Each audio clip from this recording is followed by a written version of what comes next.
Olá, meu amigo e minha amiga. Seja bem-vindo ao programa Teólogos. Aqui nós vamos estudar a Palavra de Deus com calma, com tempo, com profundidade e com reflexão, a fim de conhecermos o que está escrito no texto bíblico, mas, mais do que apenas conhecer, a fim de termos condições de fazer a vontade do Pai Celestial. Então, você que está nos acompanhando, saiba que vamos lidar com textos bíblicos, com perícopes, vamos nos referir às línguas originais, ao hebraico, ao grego, a fim de conhecer melhor o texto. Mas o nosso propósito final não é apenas a informação, é a interpretação para melhor compreender e fazer a vontade do nosso Pai. Você pode nos acompanhar nas redes sociais a fim de conhecer os convidados, os temas, as novidades. Então, acesse os endereços que aparecem abaixo no seu vídeo. O Salmo 119, versículo 105 diz: "Lâmpada para os meus pés é a tua palavra e luz para os meus caminhos." De fato, a Bíblia é uma luz que apresenta condições de iluminar melhor a nossa caminhada. Mas, para isso, é necessário que nós possamos compreender e interpretar o texto bíblico. Como fazer isso da melhor maneira? Está começando Teólogos.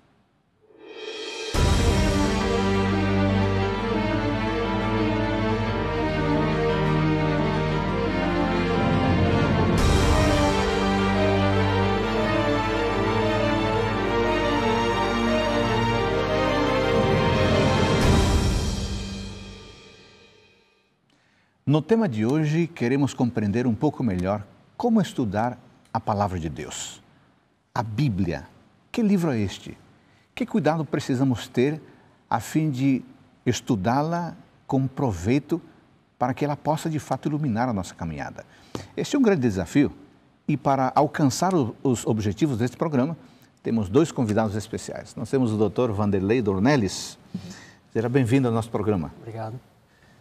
Diga para nós, pastor Dornelles, o que você tem estudado a respeito da Palavra de Deus? Conte para a pessoa que nos acompanha, a fim de que ela possa conhecer melhor você. Bem, nos últimos anos, meu estudo mais acadêmico da Bíblia está concentrado no Apocalipse. É um livro que eu aprecio já há muito tempo e tenho sido bastante inclinado ao estudo das profecias, das visões apocalípticas, do texto apocalíptico. Mas, como cristão, já leio e estudo a Bíblia há mais de 30 anos. Muito bem. Eu sei que você também tem produzido materiais, artigos, livros. Fale um pouquinho quais têm sido as suas produções literárias, por favor. Bem, há alguns textos publicados na internet, em revistas, alguns últimos concentrados no Apocalipse também, e lancei há pouco mais de um ano um livro com o título Pelo Sangue do Cordeiro. Esta é uma expressão de Apocalipse 12, em que os servos de Deus vencem o dragão, e aí João diz, pelo sangue do Cordeiro, pela virtude, da graça, da misericórdia e da relação nova que eles têm com Deus, mediada por causa do sangue do Cordeiro. Então, esse é um livro sobre Apocalipse 12 a 19. E há outros livros, tem o livro Cristãos em Busca do Êxtase, que já é um livro um pouco mais antigo, de mais de 10 anos, e também o livro O Último Império, que trata com as profecias de Apocalipse 13. São estas as publicações mais conhecidas que nós temos. Muito interessante. E qual tem sido o seu percurso acadêmico? O que você estudou até agora? Bem, desde criança a minha atenção foi despertada para as imagens e os símbolos das profecias de Daniel e Apocalipse. Quando eu era criança, meu pai comprou um livro de profecias da Casa Publicadora Brasileira. Olha só. E ao longo do tempo eu tive interesse de conhecer e entender estes símbolos. Por que Deus se comunicou com os profetas usando essa linguagem simbólica? Os símbolos são uma linguagem universal. Muito interessante. Isso levou a você cursar teologia, certo? A você fazer jornalismo na graduação. Certamente. É isso mesmo? Eu sou formado em teologia e comunicação social. E ao estudar em comunicação, eu também entrei exatamente por esta área, de linguagem simbólica, interpretação dos textos, e pude fazer o meu doutorado na Universidade de São Paulo, onde eu trabalhei com a semiótica, a ciência que estuda as linguagens simbólicas. Muito interessante. Quer dizer que, além do seu estudo de teologia, você fez mestrado em teologia, você estudou semiótica no seu doutorado. E você está no outro programa agora de estudando a Bíblia, é isso? E agora resolvi defender uma segunda tese na área de teologia do Novo Testamento, com ênfase em Apocalipse. Muito interessante. Muito obrigado por estar conosco aqui, tirar esse tempo, a fim de estabelecermos parâmetros mais adequados para compreender a palavra de Deus. Nosso outro convidado é o professor Edson Nunes. Tudo bem com você, Edson? Tudo ótimo. Que bom. Muito obrigado por estar conosco, por aceitar o convite. O que você tem estudado na questão acadêmica? Conte para nós um pouquinho.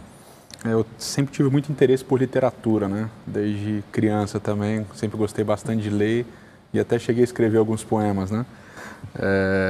E quando eu fui fazer faculdade, eu decidi estudar então teologia e letras também. Então sou formado nos dois e meu mestrado foi na área de poesia bíblica, né?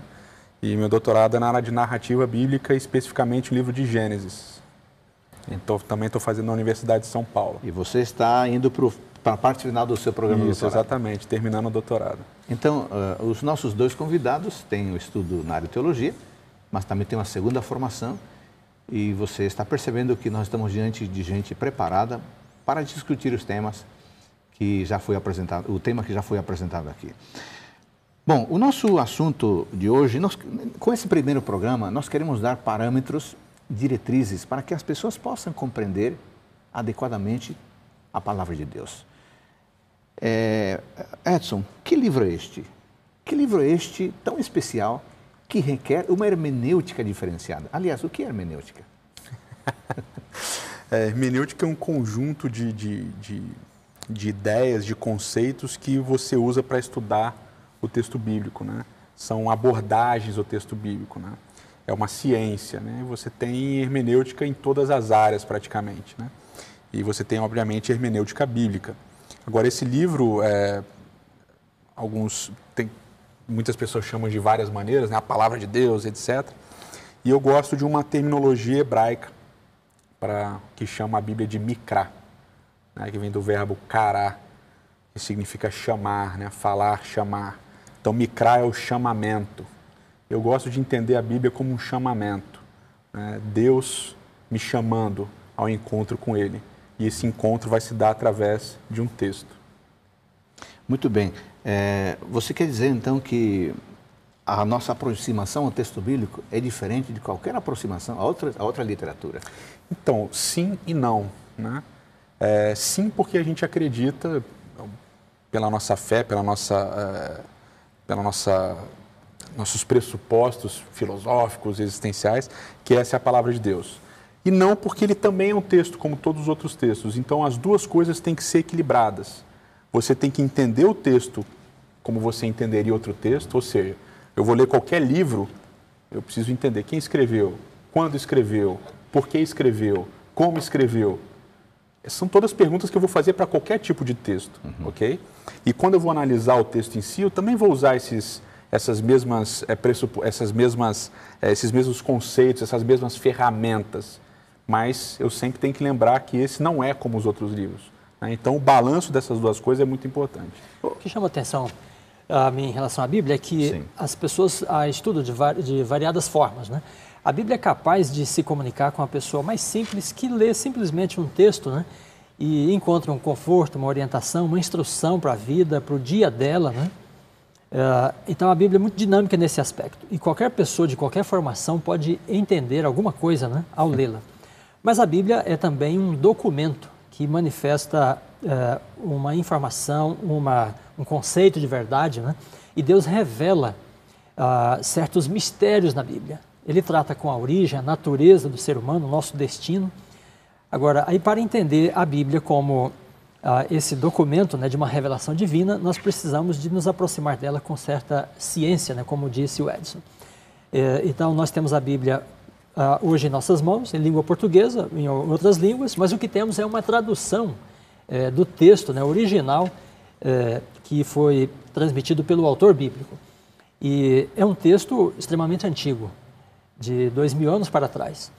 Então, a nossa aproximação desse texto requer certas mediações. Nós precisamos de estudar a Bíblia, né, a partir de aspectos linguísticos, culturais, para conseguir entender, históricos, né, para conseguir entender aquilo que ela quer comunicar para nós. Então, vamos fazer o seguinte, vamos pegar um texto que eu imagino que muitas pessoas conhecem, se não a grande maioria, o Salmo 23.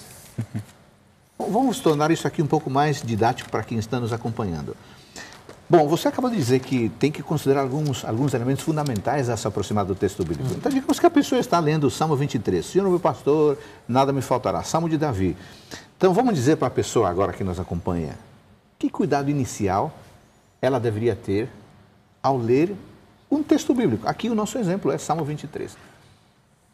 Se fala em contexto, Sim. Por que o contexto é importante? Bem, se você deseja entender o Salmo, primeiro precisa pensar quem o escreveu, o que essa pessoa fazia, né? Em que contexto da sua vida ela estava. E estes elementos vão ajudar o leitor a se aproximar do texto, tendo uma noção básica, né, daquilo que o texto pode comunicar a ele. Eu chamo esse primeiro momento de um momento da observação inicial.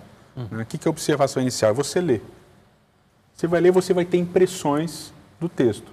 Então, quando você lê o Salmo 23, e quem está em casa já conhece ou já ouviu falar do Salmo 23, que é o Salmo do pastor, o Salmo da ovelha, etc. e tal, e começa lá, Salmo de Davi, o Senhor é o meu pastor, nada me faltará. Então, quando vai lendo o Salmo, a pessoa vai tendo uma impressão. Qual é a impressão? De que existe um pastor, de que existe uma ovelha, de que existe uma caminhada, de que existe um momento de turbulência, né? Ainda que eu ande pelo vale da sombra da morte.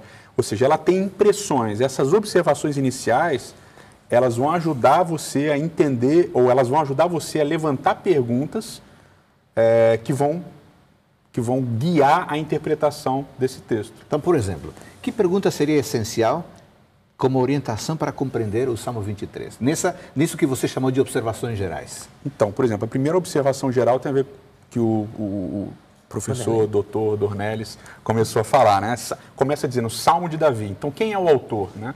O texto começa me dando uma informação, Salmo de Davi. Então, eu leio o Salmo 23 e eu penso, quem foi Davi? E aí eu tenho que ir na Bíblia mesmo para tentar entender procurar se existem informações suficientes ou se existe alguma história específica sobre esse personagem. E aí, obviamente, quando eu vou no livro de Samuel, eu vou encontrar uma extensa história de Davi, também em crônicas, mas principalmente Samuel, uma extensa história de Davi. Então, era o menino mais novo dos irmãos, ele cuidava das ovelhas, ele não era tão chamativo quanto os outros irmãos, ele era músico, ele tocava harpa, ele começa a ajudar Saul. Todas essas informações vão me ser úteis para entender o Salmo 23. Agora, uma pessoa comum que não tem dicionários, que não tem acesso a enciclopédias, ela consegue obter respostas no próprio texto bíblico a essas observações gerais? Muitas delas, porque nós temos a produção da Bíblia, né? Então, como o Edson disse, muitas vezes o próprio texto bíblico já diz Salmo de Davi. Algumas Bíblias trazem quando ele estava em tal e tal circunstância. Ele também disse, você tem o contexto da vida de Davi. Então, o Salmo é de Davi, então você pode ir para Reis e Samuel e ler um pouco sobre a história de Davi. Né? Então, o próprio texto bíblico traz certos subsídios, na mesma língua que nós temos aqui, para entender. Agora, certos mistérios, né, e certas problemáticas do texto bíblico, aí nós precisamos de um estudo mais científico, precisamos avançar, né, mais para a história, o contexto social, linguístico, né, em que esse texto foi produzido. Por exemplo, desculpa te interromper, vamos. Mas, por exemplo, a primeira palavra, que é Mismor, Salmo de Davi, que em hebraico é Mismor, né? Aí já não é, aí precisaria de rebuscar um pouquinho a pesquisa, né? Salmo, essa palavra Salmo, você tem duas palavras principais para Salmo, no livro de Salmos, Mismor e Shir. Shir é mais cântico, né? Interessante porque Mismor é um tipo de poesia feita para ser acompanhada por instrumentos musicais. E Shir não, é só para ser cantilada. Ou seja, essa já é uma informação, ela me ajuda a interpretar o Salmo? Talvez não, mas ela me traz um subsídio para entender isso daqui.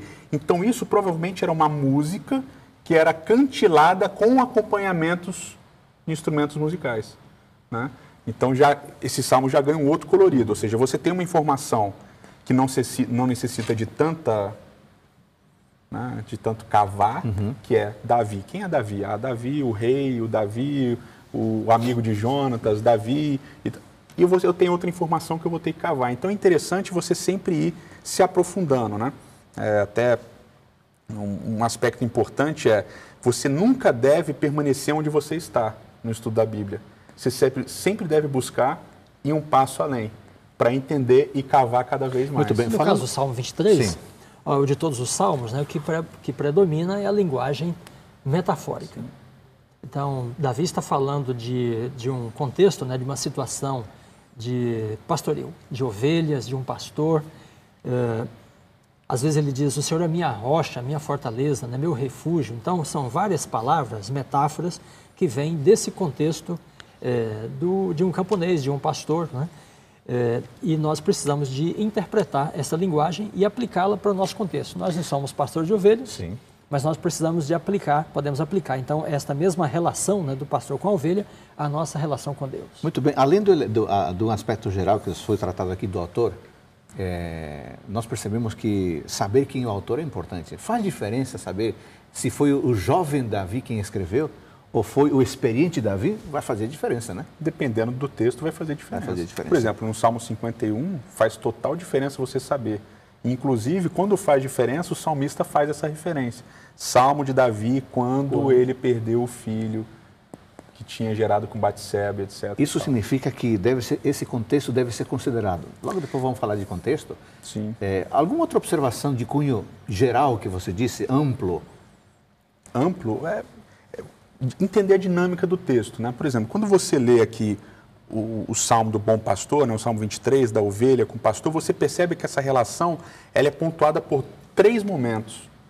É o momento que a ovelha está atrás do pastor, é o momento em que parece que ela e o pastor estão, de alguma maneira, distantes, porque tem o vale da sombra da morte, tem os inimigos, tem a mesa, mas você percebe que o pastor está ali ainda presente, mas há esse momento de tensão. E aí você tem o final, que é a ovelha novamente junto com o pastor andando. Então, é necessário você entender esses movimentos do texto. Muito bem. Texto ele não é plano, ele é cheio de movimento. Você precisa entender esses movimentos também. Muito interessante. A nossa conversa está muito interessante, está muito esclarecedora. O que nós podemos pontuar até aqui? Precisamos compreender, entre outras coisas, aqui foi dito, a autoria do texto. Saber quem escreveu é fundamental. E, de modo geral, você tem essa informação no próprio texto. Então, o nosso exemplo foi o Salmo 23, mas isso pode ser feito com outros textos de outra autoria. Faça esse exercício em casa. Abra o texto, confira quem é o autor, busque informações. Se você tem acesso a dicionários, melhor ainda. O propósito é ter os elementos necessários para que o texto seja compreendido. Mais do que isso, para que o texto passe a fazer parte da nossa vida. Dessa forma, poderemos fazer melhor a vontade de Deus. Logo a seguir, depois do intervalo, voltaremos com um assunto muito importante.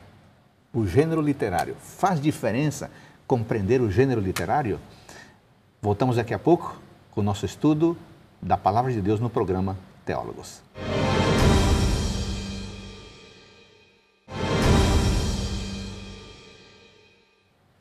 Estamos voltando com o programa Teólogos. Até aqui nós vimos que é muito importante considerar algumas observações gerais para melhor compreender e interpretar o texto bíblico. Nós vimos que conhecer o autor é muito importante e podemos encontrar informações sobre o autor no próprio texto bíblico. Mas, pastor Edson, qual a importância de considerar o gênero literário para compreender e interpretar o texto bíblico? Só retomando uma coisa que você estava falando, pastor Adolfo, a ideia do autor ela vai ser importante sempre que o texto me disser. Toda vez que o texto me diz quem é o autor, isso vai ser importante para que eu compreenda o texto. Agora, o gênero literário ele é fundamental para que você saiba navegar dentro da literatura bíblica, né? Então, quando eu tenho uma narrativa comum, essa narrativa ela vai ter certos elementos que vão me ajudar a entender o texto e eu não vou poder entender certas coisas porque a narrativa não me permite entender certas coisas. Quando eu tenho um gênero poético, né, literário poético, então, como o doutor Dornelles falou antes, eu vou ter metáforas, eu vou ter hipérboles, eu vou ter figuras de linguagem intensificadas, eu vou ter uso de paralelismo, que é um recurso da poesia hebraica. Quando eu tiver literatura sapiencial, então vou ter reflexões alongadas, às vezes, para alguns, né, leitores da Bíblia, existenciais demais, né, até com poucas menções de Deus, extremamente existenciais e tal. E eu vou ter textos, por exemplo, legais, né, um gênero de literatura legal, são as leis, os mandamentos e tal. Então, eu preciso entender o que eu estou lendo para saber que ferramentas usar para interpretar o que eu estou lendo. Você, pastor Nelis, você falou de metáforas, e aqui parece que nós temos várias aqui no Salmo 23. Por que o leitor precisa tomar cuidado na compreensão correta das metáforas? Isso vai determinar a compreensão do texto? Certamente. Por exemplo, você tem o Salmo 150, ele fala: adorai ao Senhor com adufes e danças, com todo tipo de instrumento. Então, esse texto está sendo transmitido em linguagem metafórica. O que ele quer dizer com isso? Há um outro salmo em que ele fala que a gordura, e recomenda a gordura. Em Jeremias 32 também você tem uma menção à gordura, e Deus diz que vai satisfazer a alma do sacerdote com gordura, mas a gordura é proibida. Então ele está usando a gordura como símbolo de uma metáfora de fartura, abundância, né? Possivelmente os instrumentos musicais e danças como uma metáfora para alegria, contentamento, né? Regozijo. E assim, então você tem no texto essa presença de metáfora constante, e você precisa de entender essa linguagem, né, que ele está utilizando. O bom disso aí é que geralmente o próprio texto bíblico dá essa saída. Você precisa de ir buscando, né, compreender essa linguagem que ele utiliza. Senão a pessoa vai acabar interpretando de maneira equivocada o significado do texto. Exato. Quando ele fala que Deus é nossa fortaleza, Deus é a minha rocha, né? Deus não é uma pedra. Ele está falando de estabilidade, né? De permanência, de solidez, né? Então, esses conceitos abstratos que ele não tem na sua língua, ele os expressa usando essas metáforas. Né? Agora, se nós formos, por exemplo, para o Gênesis 22, aí você tem outro estilo outro gênero literário, né? Uma literatura narrativa clássica, sim. E aí, qual é o cuidado que você tem com uma literatura que narra uma história? Sim, então, aí você tem diferentes ferramentas, né? Por exemplo, uma característica da narrativa bíblica é a ausência de descrições físicas acentuadas. Você tem a ausência de elementos históricos. Por exemplo, quantos anos tinha Isaac em Gênesis 22? Quanto tempo tinha passado entre uma coisa e outra? Não fala. Como é que Isaac era, né, naquele momento? Como é que Abraão já estava tão velhinho? Não tem essa descrição, né? O tipo de arbusto em que o cordeiro estava preso, né, quando Abraão olha, o tipo de cutelo, eles não têm esse tipo de descrição. Um outro elemento essencial na narrativa hebraica bíblica é que você não tem, na grande esmagadora maioria das vezes, presença do narrador emitir um juízo de valor. Ele não emite juízo de valor, ele apenas narra o episódio e ele faz questão de se ausentar do episódio. Geralmente, quando o narrador entra numa história, ele emite alguma opinião.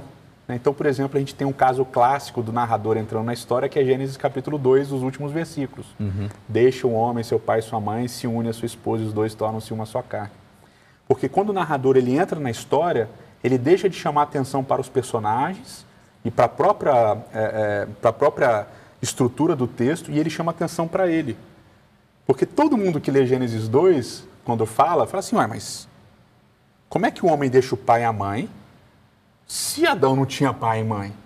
Ou seja, o narrador ele entrou no texto para deixar claro que ele está falando depois daquilo que aconteceu, como narrador onisciente, etc. e tal. Então, a maior parte das vezes, o texto bíblico, o narrador, ele se omite. E ele deixa, e novamente a gente volta para aquilo que eu falei no início, que eu acho fantástico, ele deixa que o leitor participe do texto, que o leitor escute o chamamento para entrar no texto. Então, o narrador ausente, na narrativa de Gênesis 22, por exemplo, sem emitir juízo de valor, por exemplo, Deus aparece e manda Abraão matar o filho. O narrador podia ter dito, que pedido estranho que Deus fez para Abraão. Mas Abraão, com a fé inabalada em Deus, cumpriu e levou seu... O narrador não, ele simplesmente narra a história, sem entrar na história, porque ele está chamando o leitor a entrar na história. Ele está chamando o leitor para sentir a história. E a sua história contém todo o ensinamento, né? Por exemplo, o narrador fala de questão de vinho, por exemplo. E ele não condena o vinho em alguns momentos. Ele fala de ter muitas mulheres, poligamia, né? Mas o resultado da história, o direcionamento da narrativa, né, leva a um juízo de valor sobre essas questões. Por exemplo, Davi teve muitas mulheres. O texto bíblico deixa claro que ele também não corrigia os filhos. Mas o final da história, então ele tem os dramas que ele enfrenta por causa das muitas mulheres, né? Os problemas da divisão da família por causa dos filhos que não tinham sido corrigidos. Então, ele não emite um juízo de valor no sentido de, como nós contamos, né? Então, você entra no texto e estabelece um conceito, um valor ético, né, acerca da questão. Ele deixa que a própria história mostre o resultado das escolhas que foram feitas. Sabe o que estou pensando aqui? Eu não sei se o nosso amigo e amiga que nos acompanha também está pensando nisso. Com a nossa mentalidade ocidental, que queremos detalhes, linha do tempo, pode criar um conflito, porque o texto nem sempre traz isso, né?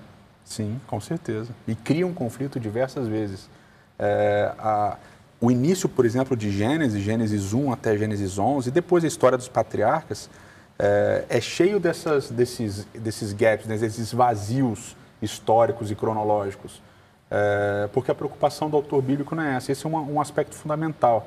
É entender o que o texto bíblico é e entender o que o texto bíblico não é também. Então, esse primeiro passo, quer dizer, segundo, né, o primeiro passo seria essa observação geral, esse segundo passo é entender o contexto histórico, ou seja, quando eles escreveram aqui, qual era a mentalidade deles, né?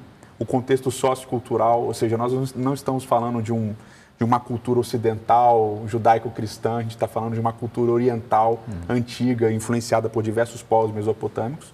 E também você tem a questão do que a gente estava discutindo no gênero literário, que é o contexto literário. Então, esses três contextos também precisam ser levados em conta. Amigo, amiga, você que nos acompanha, é muito natural que, ao irmos ao texto bíblico, nós entremos nele com toda a nossa carga existencial, histórica, o nosso jeito de compreender a história. Mas nós podemos captar até agora que é muito importante tomar cuidado, porque estamos lidando com um texto antigo, com gêneros literários com os quais nem sempre temos familiaridade. É por isso que compreender e interpretar a palavra de Deus requer um cuidado muito grande da nossa parte. Mas aqui, pastor Dornelles, nós falamos sobre a literatura sapiencial, falamos do Salmo, fomos até o Gênesis. Mas e o que dizer, por exemplo, da literatura apocalíptica? Quando a pessoa não conhece o gênero literário, pode trazer complicação na compreensão do texto bíblico? Certamente. Bom, de forma mais característica que nós temos de literatura apocalíptica são os livros de Daniel e o Apocalipse, alguns trechos de Ezequiel, também de Isaías. E o que predomina nesse formato literário, né, é a descrição de um conflito. E esse conflito dividido em dois polos, né? Então, Deus de um lado, o seu inimigo de outro, e os seres humanos divididos, né, entre esses dois polos. Há uma representação constante dessa luta através de uma linguagem simbólica. O que é interessante em Daniel, por exemplo, é que Deus se comunica com esse profeta, dá as visões simbólicas, mas o conteúdo das visões tem alguma coisa a ver com a própria experiência e a formação do profeta. Então ele vê os animais, Daniel 7, capítulo 8 também, e esses animais representam poderes políticos, né, terrenos. E Daniel era um estadista, ele conviveu no império da Babilônia, da Pérsia, né? Então ele estava, de certa forma, familiarizado com esse contexto político, e Deus se comunica com ele dentro desta linguagem, né, desse mundo em que ele está inserido. E a gente precisa de entender essa característica da literatura apocalíptica, de tratar do conflito entre o bem e o mal, entre Deus e o diabo, e entender isso também a partir do próprio contexto histórico do profeta, né, com quem Deus se comunicou. Muito bem. O leitor da Bíblia percebe que muitas vezes está lendo um texto e claramente fica a impressão de que esse texto já foi lido em outro autor. E mais ainda, você lê o Novo Testamento e você percebe que há uma alusão, uma referência direta ou indireta ao Antigo Testamento. De que forma ter consciência dessa intertextualidade, desse diálogo entre autores, é fundamental para compreender o texto bíblico também? Uma marca importante esse déjà vu, né? Eu já vi isso em algum lugar. As repetições são muito importantes, né? Às vezes dentro do próprio livro, às vezes em outros livros. Esse diálogo entre os autores é importante para estabelecer ideias, né? Então, uma das coisas que eu sempre falo para os alunos é, quando você lê o texto, perceba que palavras se repetem várias vezes. Obviamente, essas palavras elas vão ser importantes. Então, você tem, por exemplo, um texto clássico que a gente sempre menciona, Deuteronômio capítulo 30, os primeiros 10 versos, o verbo arrepender-se ou voltar, o verbo chuva aparece muitas vezes. Ou seja, há uma intenção do autor naquela repetição. Agora, quando você vai, o Dr. Donés estava falando de Daniel, por exemplo, você tem a expressão terra de Sinar. Né? Você lê essa expressão terra de Sinar no início de Daniel 1. Nabucodonosor pega os utensílios da casa de Deus e leva para a terra de Sinar. Onde é que aparece a expressão terra de Sinar? Então, essa expressão terra de Sinar é uma expressão rara, ela não aparece muitas vezes. Com auxílio de uma boa concordância, né, o nosso telespectador ele pode buscar e perceber que aparece em Gênesis, aparece em Jeremias e aparece lá em Daniel. Uma boa concordância, o pastor Edson está se referindo a um recurso literário, um livro, uma espécie de dicionário, onde você encontra referências de temas e de textos bíblicos agrupados. Isso facilita encontrar temas, né, e assuntos que sejam de interesse. Você está sugerindo que essa é uma ferramenta importante para o leitor da Bíblia? Muito importante. Você recomenda alguma concordância? Tem uma concordância bíblica da própria casa da Sociedade Bíblica de Literatura. Sociedade Bíblica do Brasil. É um livro de capa preta, uma concordância muito boa. E muitas vezes, atrás das nossas próprias Bíblias, né? Por exemplo, eu estou aqui com a Bíblia de Estudo Andrews, atrás ela tem uma pequena concordância, que aqui não é uma concordância exaustiva, né? Uma concordância mais simples. Mas concordâncias exaustivas são muito importantes. Muito importantes. Então, aí você tem alguma coisa para você anotar ali e, quem sabe, adquirir uma boa concordância bíblica. Foi sugerida aqui a concordância bíblica da Sociedade Bíblica do Brasil. Dessa forma, você poderá localizar temas. Aproveitando ainda um pouco mais essa questão. Temas e palavras. Esse conceito de intertextualidade, como vocês mencionaram, veja, é interessante dizer que os escritores bíblicos partilham, né, do que nós podemos chamar de uma certa memória. Então, os evangelhos usam expressões, né, que estão nos profetas, no Pentateuco, nos Salmos, assim também as epístolas e o Apocalipse especialmente. Por que ocorre nessa repetição de termos, figuras, personagens, frases, né? É que os judeus eram incentivados a ler e memorizar a Escritura. Guarda no teu coração. Né? Guardei no meu coração as tuas palavras para não pecar contra ti. Isto era memorizar, aprender, interiorizar. E quando esta pessoa que tinha vários trechos, né, da Bíblia memorizados, quando ela ia falar, ensinar ou escrever alguma coisa, de forma natural, estes textos, né, essas expressões vinham à sua mente. Então, há esse processo de intertextualidade pelo qual os textos se juntam, né, se agrupam a partir de certos temas. Né? Por exemplo, no Apocalipse, no capítulo 5, ele está falando que há um livro, né, à direita de Deus e ninguém podia olhar para ele ou tocá-lo. Né? E diz assim, nem em cima do céu, nem sobre a terra, nem embaixo da terra. Interessante que esta é uma expressão do segundo mandamento. Não farás para ti imagem de escultura, nem do que está em cima do céu, nem sobre a terra, nem embaixo da terra. Então, quando você descobre esses conjuntos de expressões, né, personagens que são mencionados aqui e ali, então a Bíblia está dando para você uma dica, né, para um roteiro de estudo. E então esses conjuntos fazem com que o contexto, né, de um texto no Evangelho, no Apocalipse ou nas Epístolas seja ampliado dentro do contexto bíblico. Muito bem. Eu acho que a esta altura seria muito interessante que vocês pudessem partilhar com quem nos acompanha que Bíblia vocês sugeririam para a pessoa que quer compreender o texto bíblico. Há diversos tipos de Bíblia, podemos falar em tradução, em versão, o que você recomenda? Bem, aí a questão das versões da Bíblia é um tópico, né, importante dentro da interpretação da Bíblia. Há vários tipos de versões. Podemos classificar em 3 grupos principais. Então, nós temos as Bíblias chamadas versões por equivalência, em que o interesse do tradutor ou dos tradutores nestas versões é dar o sentido, né, mais aproximado possível, semanticamente, né, daquilo que ele está traduzindo.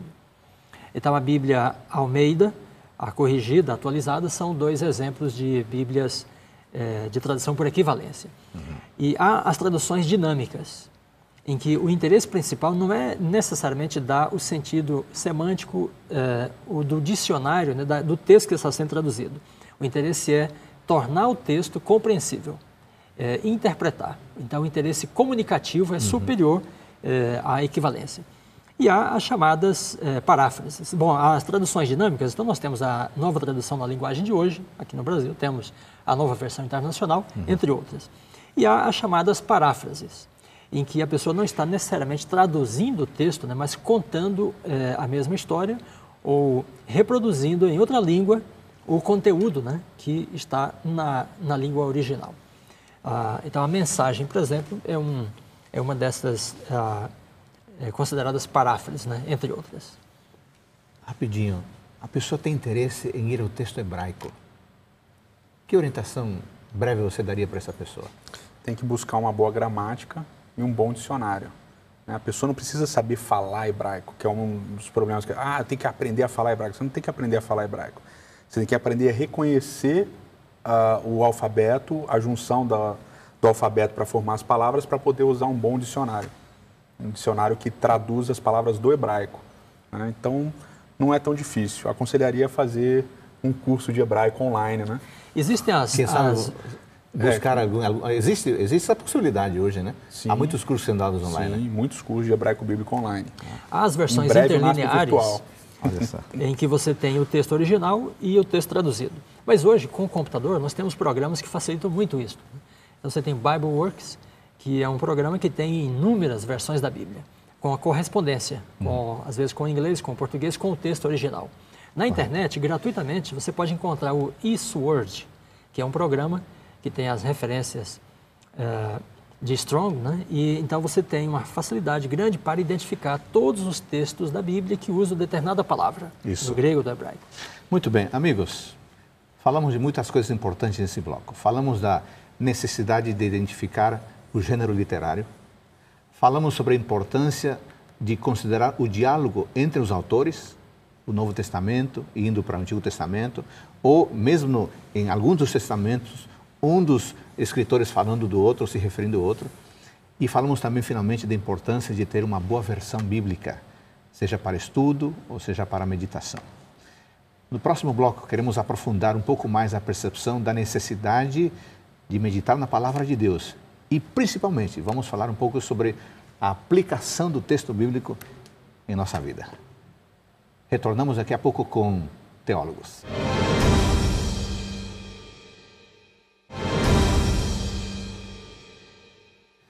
Meu amigo, minha amiga, estamos de volta com o terceiro bloco do programa Teólogos. Aqui nós estudamos a Palavra de Deus com calma, com profundidade, com reflexão, para conhecer o que está escrito nela, mas principalmente para aprender a viver melhor a vontade do nosso Deus. No último bloco, você falou, pastor Donelli, sobre a importância de ter uma Bíblia adequada.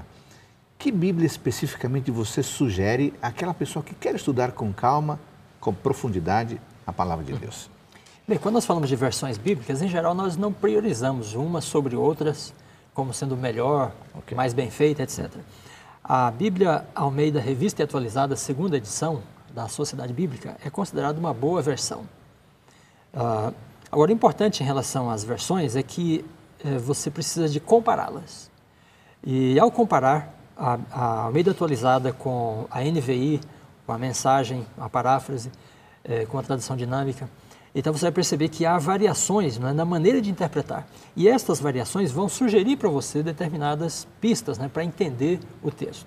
Às vezes o verbo está no passado numa versão e está no presente em outra. Às vezes uma palavra está traduzida de uma forma numa versão e está traduzida de outra forma em outra. A palavra pneuma, às vezes ela é traduzida como pessoa, às vezes como seres, às vezes como alma, né? Então, comparando as diferentes versões, a Almeida Atualizada com a corrigida, com a NVI, né, tradução da linguagem de hoje, então você já tem, de certa forma, assim, uma maneira diversificada de interpretar o texto. E essas interpretações diferentes vão sugerir para você alguns caminhos. Agora, se nós quisermos buscar uma boa Bíblia de estudo, eu recomendaria a Bíblia de Estudo Andrews, preparada pela Casa Publicadora Brasileira em conjunto com a Sociedade Bíblica. E esta Bíblia, então, tem bons recursos para pesquisa. Como o Edson mencionou, há uma concordância ao final dela, há um pequeno dicionário, há uma cadeia de referências cruzadas aqui no meio, em que você tem vários textos bíblicos em outros lugares que tratam do mesmo assunto, ou usam as mesmas palavras que estão aqui nesse texto, e você tem um comentário na parte inferior aqui da página. Há também uma introdução, né, a cada um dos livros, que ajuda o leitor a conhecer um pouco do contexto, a autoria, né, o tempo da produção. Que a gente falou no início. Exatamente. Então, aquele aparato, né, do qual nós estávamos tratando, estas bíblias de estudo, e essa daqui especialmente tem, com bastante informação para contextualizar o leitor no texto. Pastor Edson, é bem provável que alguns jovens estejam nos acompanhando, a nova geração. O que você sugere para a nova geração que quer ter uma linguagem mais adequada, talvez mais fácil para eles? Existe alguma Bíblia que você sugeriria ou você sugere também essas Bíblias mais tradicionais? Eu sugiro as Bíblias mais tradicionais mesmo. Eu acho que, aliás, falando nisso, eu recentemente comprei uma Bíblia que, na verdade, é uma versão especial, né? E que é sem capítulos e sem versículos, sem nada. É uma Bíblia contínua e são 5 livros lindos, como é que fala quando um binding, espiralado? Uma costura, uma capa, uma obra de arte. Mas eu sugiro sempre que as pessoas comecem pelo tradicional, para poderem avaliar o resto, né? Então, quando você começa com a mensagem, ou quando você começa com NVI ou com outras, você perde talvez a equivalência fundamental, né? Sempre vai para a tradução de equivalência. A revista é atualizada, segunda edição, que é uma boa versão, como diz o Dr. Donelles. Começa com essa e depois vai procurar outras coisas. Quando eu fui pastor, né, jovem ali na Nova Semente, uma das coisas que mais me empolgou foi um detalhe. A gente reuniu os jovens, né? O que vocês querem? E na minha cabeça eu pensei, bom, Nova Semente, o pessoal vai querer, né? E eles falaram, a gente quer estudar a Bíblia, sério. A gente está cansado de estudar a Bíblia sem profundidade. E a gente se reuniu e passou 3 anos e meio estudando a Bíblia profundamente. Foi uma experiência muito boa para mim. Porque que eu aprendi? As novas gerações, elas não querem festa. Elas querem estudar a Bíblia. Então, o conselho é sempre esse. Se você quer estudar a Bíblia, comece pelo tradicional, pelo básico. E aí você vai crescendo. A ideia, eu falei isso no início, é ir ao texto bíblico, não para ler o texto bíblico como uma fórmula mágica para solucionar os problemas, etc. Não é para o texto bíblico para encontrar base para o que você crê, isso é importante, não estou dizendo que isso não é importante, mas é ir para o texto bíblico como uma resposta a um chamamento de Deus, para um relacionamento. Deus quer se relacionar conosco, a gente ensina isso. E qual o principal meio da relação dele conosco? A revelação. E qual é a revelação básica dele? A básica. É o texto. Então é um chamamento, aí é o texto como um chamamento para esse relacionamento. Vamos juntar tudo isso que nós falamos agora, autor, contexto histórico, gênero literário, e vamos falar rapidamente sobre a interpretação. Como é que nós juntamos tudo isso a fim de termos o direcionamento adequado para interpretar corretamente o texto, para não ter o risco de chegar a uma conclusão equivocada? Bem, voltando ao Salmo 23, então, depois de saber quem escreveu, onde escreveu, esse contexto histórico, trazer de volta para o Salmo, né? Então, depois você pode pensar na sua própria vida em relação a esse texto, né? O que ele significa para você agora? Bem, então, o texto pode ser aplicado à vida presente, imediata, né? E a pessoa pode se sentir bem, seguro, sabendo que ela tem a proteção divina, que ela está debaixo, né, dos cuidados de um Deus, que é o seu pastor. Sim. Mas ele também pode interpretar o texto e aplicá-lo para a sua vida como um todo, né? De onde ele veio, quem ele é, né? Em que consiste a vida, né? Qual é o destino. Então, o Salmo, por menor que ele seja, ele tem praticamente um percurso da vida de Davi, que vai desde sua origem, sua juventude, né? Até o destino final, que é a estada, né, na casa de Deus. Depois desta experiência nessa terra, desta vida aqui, finalmente a vida eterna, né, na mansão do Deus, né, que é o pastor do Salmo. Então, a interpretação tem um objetivo, que é levar você finalmente a esse encontro, né, seu contexto, de lê-lo e aplicá-lo à sua própria vida, ao seu dia a dia e à sua vida como um todo. Então, por exemplo, a gente juntando todas as coisas, né? O gênero literário é poesia. Uma das marcas da poesia é metáfora. Sim. Então, a metáfora faz uso de imagens, né, de símbolos, etc. Então, você começa o Salmo 23 assim, Salmo de Davi, o Senhor é meu pastor, nada me faltará. Deitar me faz em vez de espaço, etc. É uma ovelha que está escrevendo o Salmo? Não. É um homem, é Davi que está escrevendo. Ele está se comportando como uma ovelha? Ele pode ser uma ovelha? Não, não pode. Então, não é literal. Então, o gênero literário me ajuda a entender isso, né? Então, como é que eu vou interpretar? Esse é uma figura de linguagem, ou seja, Davi está querendo que Deus seja o pastor dele, que Deus o guie, que Deus o leve, que Deus... Então, eu não posso interpretar isso daqui de outra maneira. Não tem uma outra interpretação, né? Então, isso é sempre muito importante. Existem textos que eles são abertos, né? A gente fala são os textos abertos, ou seja, eles têm possibilidade de interpretação. E existem textos que não têm possibilidade de interpretação. Eles têm apenas um caminho. E muito do que vai me definir são esses contextos do que a gente trabalhou antes, contexto histórico, social, cultural e literário. Vão me definir que textos têm essa abertura interpretativa e que textos não têm essa abertura interpretativa. Um outro aspecto que o Dr. Dornelles falou também, é importante você, ao interpretar o texto, você notar como esse texto é desenvolvido ao longo das Escrituras. Então, a gente falou de Gênesis 22, né? Como é que eu interpreto Abraão matando Isaac? Se eu paro a minha leitura em Gênesis 22, eu não entendo. Eu não tenho nem como interpretar aquilo. A não ser pensar que Deus é sádico, que Deus é louco, que Deus é sanguinário, porque ele manda um pai matar o filho. Mas se eu continuo lendo a história bíblica, eu consigo interpretar Gênesis 22 melhor. Por quê?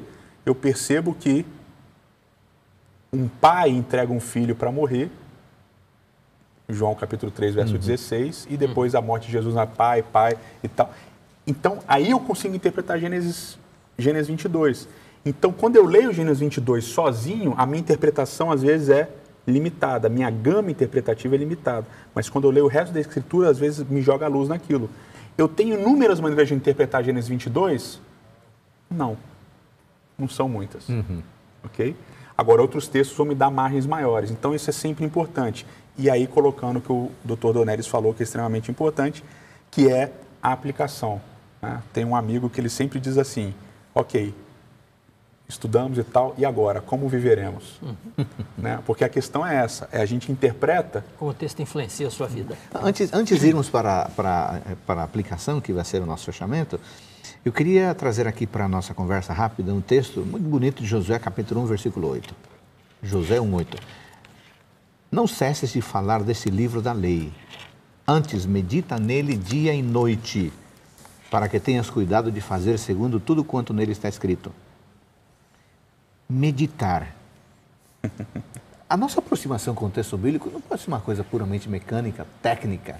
Sim. O que sugere a palavra meditar aqui em Josué 1:8? Então, essa palavra, ela tem essa conotação, essa tradução, ela é a mesma palavra que aparece no Salmo 1, né? Nela medita de dia e de noite. Isso.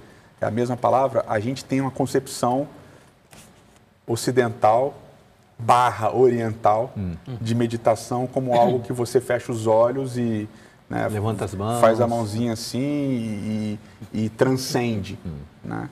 Mas esse meditar na língua hebraica, ele tem a ideia de murmurar, de falar em voz baixa, né? Essa palavra ganhou um outro significado. Essa mesma palavra é traduzida como meditar, porque no terceiro século depois de Cristo, segundo ou terceiro século depois de Cristo, pela influência da filosofia e meditação grega, começaram a se traduzir dessa maneira. Mas no hebraico antigo, a ideia é exatamente de falar em voz baixa, balbuciar. Murmurar, balbuciar. Né? O murmúrio não de lamento, é o murmúrio de... Né? Então é bonito isso, essa é a ideia. O texto bíblico não é um texto qualquer, né? Em Deuteronômio você tem a orientação de Moisés aos israelitas, né? E ele diz assim, estas palavras vocês devem guardar no coração. E ele diz assim, e delas falarás, assentado em tua casa, andando pelo caminho, ao deitar-te, ao levantar-te. Então a repetição, a menção constante do texto bíblico, né, era uma prática para os israelitas. Então essa é uma espécie de convivência com o texto bíblico, com seus personagens, né, com seu contexto, com o Senhor do texto, né? E esta convivência inteligente, objetiva, consciente, né, é que acho que está implícito, está implicado, né, no verbo meditar. Muito bem. O famoso pregador Dwight Moody escreveu que a Bíblia não foi nos dada meramente para nos informar, foi nos dada para nos transformar. Então temos que falar da aplicação. O que podemos dizer para a pessoa que nos acompanha? Que orientação podemos dar a fim de que o texto possa entrar na sua vida e transformar a sua vida? O que é essencial para aplicar o texto bíblico à vida pessoal? A aplicação é sempre a parte mais complicada, né, do texto bíblico, né? Porque tem, por toda essa distância que a gente falou no início do programa, por toda essa distância de mais de 2000 anos entre a gente e o texto bíblico, não dá para você simplesmente pegar, né, como Ctrl+C, Ctrl+V, né? Não dá para você recortar e colar, né? Não dá. Então você tem que pensar. Tem um professor na Andrews University que escreveu um artigo há um bom tempo atrás, o nome dele é David Peterson, e ele fala dessa relação cross-cultural com a Bíblia, né? Então ele diz o seguinte: para você ir na Bíblia, você sai de onde você está para entender o que está na Bíblia, e depois que você entendeu o que está na Bíblia, você tem que voltar para onde você está. Então é um exercício de se deixar para se encontrar depois. E nesse meio tempo, você tem a Bíblia, né, que está fazendo a ligação entre quem você é agora e quem você vai ser depois de ler. Então, essa dinâmica da aplicação, ela é importante. Você não tem como pegar qualquer coisa aqui e jogar agora, né? E isso acontece demais em diversos contextos religiosos, né? Essa ideia de recorta e cola, recorta e cola. Então, um exemplo clássico é quando você fala das profecias de Isaías sobre Jerusalém, né? Recorta e cola. Então, Jerusalém vai ser assim, olha, Jerusalém vai ser assim e tal. Pode ser um problema, né? E não é assim. Então, você tem que entender, não é qualquer aplicação que cabe em qualquer texto, né? Esse é um primeiro aspecto importante, eu acho. Muito bem.